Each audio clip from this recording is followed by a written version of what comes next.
Next देखो question number 3, let A B and C be the sets. आपके पास तीन सेट है, ए सेट है, बी सेट है और सी सेट है, such that A union B बराबर है ए यूनियन सी के एंड ए इंटरसेक्शन बी बराबर है ए इंटरसेक्शन सी के।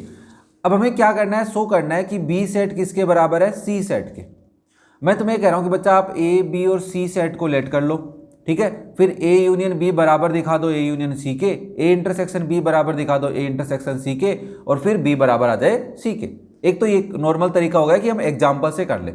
दूसरा होता है कि हम रूल या आइडेंटिटीज होती हैं उनकी हेल्प ले और फिर हम इसको प्रूव करें। अब मैं तुम्हें आइडेंटिटी से करवाऊंगा क्योंकि एग्जाम्पल से करना तो ठीक है, हो जाता है, कोई ज़्यादा बड़ी काम नहीं है, इतना ईजी भी नहीं है, बट ठीक है, हो जाता है। रूल से इसलिए क्योंकि आगे आने वाले क्वेश्चनों में तुम्हें कहेगा कि use the rules and identities and prove it, तो इसके लिए तुम्हें पहले से थोड़ी आदत डालनी पड़ेगी और मैं यहाँ पे कोशिश करता हूँ कि कैसे उन आदत को डालना है। देखो, जब भी आपको दो सेट बराबर दिखाने हैं तो पहला छोटा सा रूल है कि उन दोनों सेट का आपस में सबसेट दिखाओ, कि वो दोनों आपस में एक दूसरे के सबसेट है। मतलब ये भी दिखाओ कि बी जो है वो सबसेट है सी का, और ये भी दिखाओ कि सी जो है वो सबसेट है बी का। क्या ये बात क्लियर हो रही है? ठीक है। दूसरा रूल क्या है कि अगर आपने कहीं पे लेट किया कि x बिलोंग कर रहा है b से और कुछ रूल्स लगाए और उससे आपने ये प्रूव कर दिया कि x जो है वो बिलोंग कर रहा है c में, तो इस बात से आप ये बोल सकते हो कि b जो है वो सबसेट है c का। सिमिलरली आपने कहा कि y जो है वो एलिमेंट है किसका, c का, और आपने ये भी प्रूव कर दिया कि y जो है वो एलिमेंट है b का, तो आप बोल सकते हैं कि c जो है वो सबसेट है b का। ध्यान से सुनना कि x एलिमेंट हो b का और कहीं पे आपने लास्ट में ले जाके ये प्रूव कर दिया कि x है वो c का भी एलिमेंट है, तो आप बोल सकते हैं कि b जो है स्टार्टिंग वाला जो सेट है वो लास्ट वाले सेट का सबसेट है। ये बात थोड़ी सी ध्यान में रखना, यहाँ पे गलती हो जाती है तुम लोगों से, और बाकी जो अंदर छोटे छोटे रूल आएंगे वो भी मैं तुम्हें समझाता चलूंगा। ध्यान देना है, मे भी तुम्हें डिफिकल्ट या मुश्किल लग सकता है क्वेश्चन, क्योंकि चीज़ें नई हैं, नई चीज़ों के लिए टाइम दोगे तो ईजी भी लगेगा। तो मैंने सबसे पहले कहा कि देखो मुझे बी और सी सेट के लिए बातें करनी है, तो मैं लेट कर लेता हूं कि कोई एक एलिमेंट है जो मेरा इच्छा से कोई भी एलिमेंट हो सकता है, आर्बिट्री एलिमेंट जिसको हम बोलते हैं, कि वो बिलोंग कर रहा है बी से। अब आप मुझे कहोगे सर आप बी में ही क्यों बिलोंग करवा रहे हो इसको? मैंने कहा क्योंकि मुझे बी और सी सेट से मतलब है। किससे मतलब है? बी सेट और सी सेट से मतलब है। तो यहां पे मैं बी सेट को पहले यूज में ले रहा हूं, फिर मैं सी के लिए भी तुम्हें समझाऊंगा। अब मैंने कहा यहाँ पे मेरे पास एक तो बी सेट से रिलेटेड ये इन्फॉर्मेशन है और एक बी सेट से रिलेटेड ये इन्फॉर्मेशन है, तो मैं इस इन्फॉर्मेशन का यूज में लेता हूँ कि अगर कोई एलिमेंट किसी एक सेट में है तो उस सेट का किसी भी सेट के साथ यूनियन करवाओ, उसमें वो प्रेजेंट रहेगा। तो हम लिख सकते हैं देन एक्स जो है वो बिलोंग करेगा ए यूनियन बी में भी। अब कई बच्चे यहाँ पे पूछ सकते हैं कैसे सर, क्यों और वाई, रीजन पूछेंगे मेरे से। मैंने कहा देख बच्चा, अगर ए सेट है तेरा 1 2 3 और बी सेट मान लिया मैंने तेरा कॉमन नहीं है, मान लो 4 5 है। मैंने कहा कि x मेरा 4 है और x जो है वो बिलोंग कर रहा है b में, ऑब्वियसली कर रहा है। जब आपने a यूनियन b कराया तो a यूनियन b में 1 2 3 4 5 आएंगे, ऑब्वियसली आएंगे कि नहीं आएंगे? आएंगे सर। तो आपको नहीं लग रहा है कि x जो है वो a यूनियन b में भी है? तो जब भी किसी एक सेट में कोई एलिमेंट होगा उस सेट का किसी के साथ भी यूनियन करवा लो, उसमें भी वो प्रेजेंट रहेगा। अब तुम्हें नहीं पता था वो अलग बात है, बट अब तुम्हें पता चल गई है विद एग्जाम्पल, तो आप इस चीज़ को नोट करके रखें, ध्यान में रखें, ठीक है ना। तो आप बोलेंगे ओके सर कोई दिक्कत नहीं है। अब मुझे पता है क्वेश्चन के अकॉर्डिंग कि ए यूनियन बी किसके बराबर है, ए यूनियन सी के। सर हमें कैसे पता चलेगा ये यूज में लेना है? मैंने कहा अभी रुको तो सही। तो आप बोलेंगे कि देन देयरफॉर एक्स बिलोंग करेगा ए यूनियन सी में, क्योंकि तुम्हारे पास बी है और तुम्हें लाना जाना कहाँ है, सी पे जाना है, तो कैसे ना कैसे करके तुम सी पे जाओ।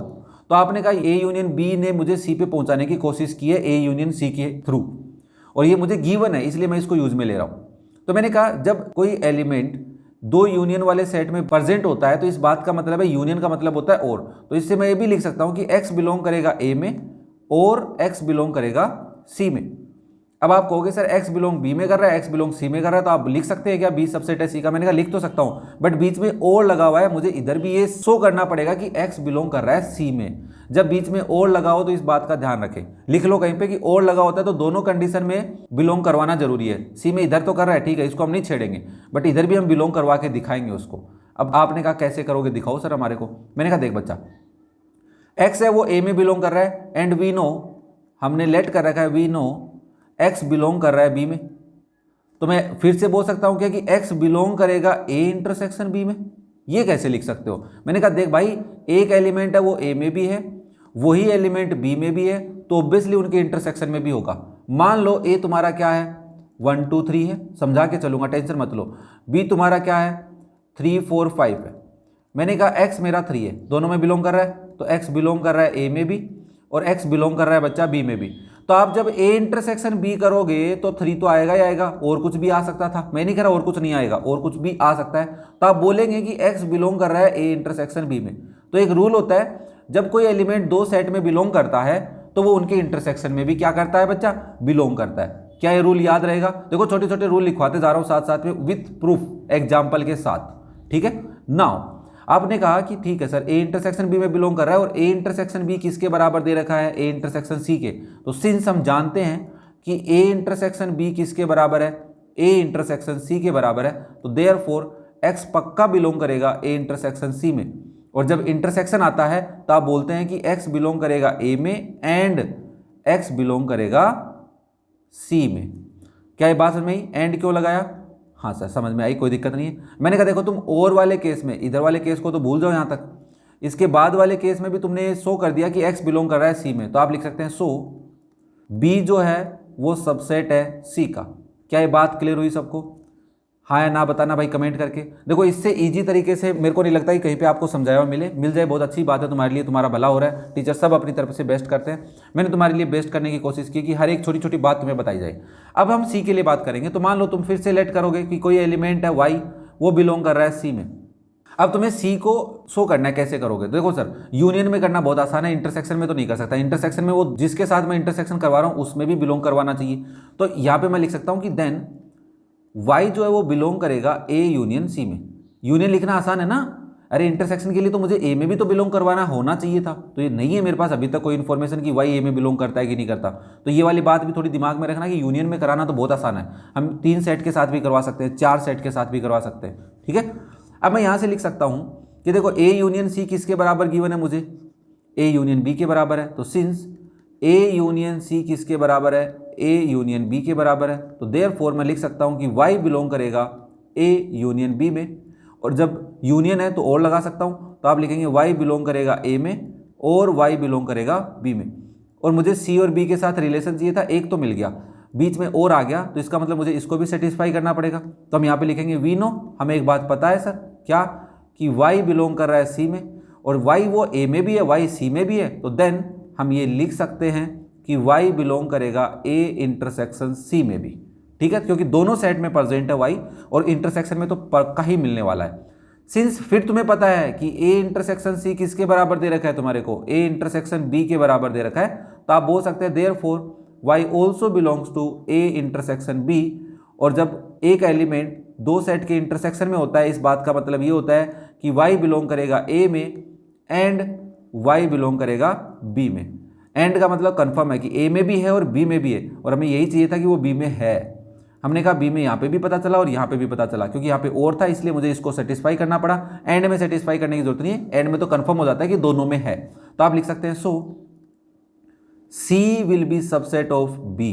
c क्या है, b का सबसेट है। तो बाय इक्वेशन मान लो इसको 1 ले लो और इसको 2 ले लो, आप बोल सकते हैं बाय इक्वेशन 1 एंड 2 हम ये बोलेंगे कि b जो सेट है वो बराबर है c के, या c सेट है वो बराबर है b के। क्या बात क्लियर हुई? अब मैं तुम्हें बताता हूं कि एग्जांपल से करना कैसे आसान था। मान लो तुमने एक सेट a लिया, कोई भी एक सेट ले लो, मान लो 1 2 3 ले लिया। अब तुमने एक सेट लिया b 4 5 6, है ना, बट ये नहीं ले सकते क्योंकि हमें यूनियन और इंटरसेक्शन करवाना है, तो एक एलिमेंट तो कॉमन लेना ही पड़ेगा। मान लो 2 ले लिए मैंने, 2 और 3, ठीक है। तो आप बताओ ए यूनियन बी क्या होगा? सर देखो ए यूनियन बी हो जाएगा 1 2 3 और 6, ठीक है। ए इंटरसेक्शन बी क्या होगा? सर ए इंटरसेक्शन बी होगा 2 3। अब मुझे क्वेश्चन क्या कह रहा है कि ए यूनियन बी किसके बराबर होना चाहिए, ए यूनियन सी के। तो ए यूनियन बी बराबर है ए यूनियन सी के, तो मैं यहाँ पे बोल सकता हूँ कि ए यूनियन सी क्या होगा, ए यूनियन सी होगा 1 2 3 और 6 होगा। सर मैंने कहा मेरे को पता है ए क्या है, ए क्या है 1 2 3, तो सी क्या हो सकता है? सर सी क्या हो सकता है, ये तो बहुत बड़ी बात आपने हमसे पूछ ली। मैंने कहा सी 1 2 3 6 के अलावा 6 तो पक्का मिलेगा उसमें। अब तुम चाहो तो इधर से कुछ भी ले सकते हो। बोला सर मान लो मैंने 1 और 2 ले लिया, मान लो, हाँ है ना, हाँ सर 1 2 6 लिया तो भी ए यूनियन सी तो यही आएगा। अब तुम कहोगे सर बी के बराबर तो नहीं लिया आपने, मैंने कहा ठीक है रुक जा।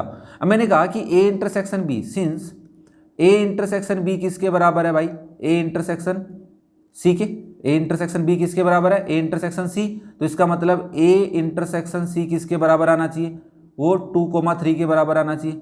बट सर यहाँ पे तो ए ये रहा और सी ये रहा, अगर मैं इनका इंटरसेक्शन कराता हूँ, अगर इन दोनों केसेस का मैं इंटरसेक्शन कराता हूँ तो 1 2 ही आ रहा है, और वो तो किसके बराबर नहीं आ रहा, 2 3 के बराबर नहीं आ रहा। मतलब सी में क्या होना चाहिए, 2 3 तो कन्फर्म होना ही चाहिए। तो हम यहाँ से बोलेंगे, यहाँ से देखो सर सी ये नहीं हो सकता, सी क्या लेना पड़ेगा हमारे को, अब इस बात को नहीं लिख सकते आप, अब यहाँ पे लिखेंगे सिंस, और अब आप बोलेंगे कि सर ए इंटरसेक्शन सी क्या होना चाहिए, 2,3 होना चाहिए। तो सी में क्या होगा सर, सी में 2,3 तो होगा ही होगा, और यूनियन करवा रहे हो तो 6 होना चाहिए, ए में 6 है नहीं, तो किस में 6 होगा, फिर वो इसमें होगा। तो now B will be equal to C. अब देखो एग्जाम्पल से करवाना इतना आसान भी नहीं है, मैं नहीं कह रहा कि एग्जाम्पल से करवाना बहुत आसान है, बट रूल से करवाना, अगर तुम रूल सीख जाते हो तो बहुत आसान लगता है तुम्हारे को। तो ये एग्जाम्पल से मैंने तुम्हें शो करवाया है, और इससे पहले मैंने तुम्हें रूल्स के थ्रू शो करवाया है, और रूल्स में बहुत सारी छोटी छोटी बातें तुम्हें बताई, उनको नोट करना। आगे वाले क्वेश्चन में बहुत आसान लगेगा तुम्हारे को ये क्वेश्चन, जिसमें तुम्हें प्रूव करना होगा रूल्स की हेल्प से। ओके, तो ये था आपका क्वेश्चन नंबर 3।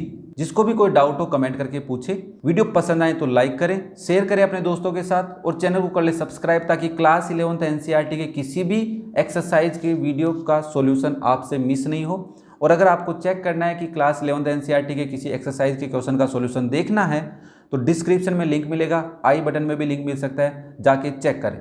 Thank you.